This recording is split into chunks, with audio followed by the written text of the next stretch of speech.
মুহূর্তে যেখানে রয়েছি, যেটা হোটেল বলা যেতে পারে, হোটেল বা রেস্টুরেন্ট বলা যেতেই পারে, এবং তারা একটা চরম একটা সমস্যার মধ্যে পড়েছেন। যে এই জায়গা থেকে দেখা যাচ্ছে যে যুদ্ধর মধ্যে কিন্তু সমস্যায় পড়তে হয়েছে ভারতবাসীদের, এবং দেখা যাচ্ছে এখন থেকেই কিন্তু সেই গ্যাস ঠিকমতো পাওয়া যাচ্ছে না, এবং গ্যাসের জন্য আবেদন করলেও তাদের কিন্তু সেই রিপ্লাই পাওয়া যাচ্ছে না।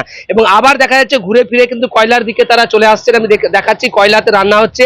আপনারা গ্যাস কি সঠিক সময়ে পাচ্ছেন? না, গ্যাস এখন সঠিক সময় পাচ্ছি না। আমি আজকেই ফোন করেছিলাম ওনাদের, যাদের কাছ থেকে আমি কমার্শিয়াল গ্যাস নিই। ওনারা বললেন এখন 2-4 দিন পর খবর দেবে আমাকে, শিওর না। আমি এখন আমার এখন যা গ্যাস আছে আমার 10 দিন মতো চলবে। 10 দিনের মধ্যে যদি না পাই তাহলে আমাকে এটা বন্ধ করে দিতে হবে। গুলমুটের মধ্যে শুধু রান্নাই হবে, ধরুন আর তো কিছু পাবো না। সমস্যা অবশ্যই পড়তে হচ্ছে। একদমই একদমই একটা চরম সমস্যার মধ্যে রয়েছে। কিছু সাধারণ মানুষজন রয়েছেন, আমি একটু তাদের সাথে একটু কথা বলে নেবো। না, আমি আজকে গ্যাসে বুক করেছিলাম, তো আমাকে বললো যে কদিন পর আমাকে বলেছে যে বুক করার জন্য আমাকে খোঁজ দিতে। তো গ্যাসের দামও তো বেড়ে গেছে, 60 টাকা 62 টাকা করে গ্যাস বেড়ে গেছে। 14 কেজি ওজনের গ্যাস আমরা যেহেতু বাড়িতে জ্বালাই, 62 টাকা করে বেড়ে গেছে গ্যাস। একদম গ্যাসের দাম তো কমলে ভালো হবেই, কেন গ্যাসের দাম তো এই জায়গায় ছিল না।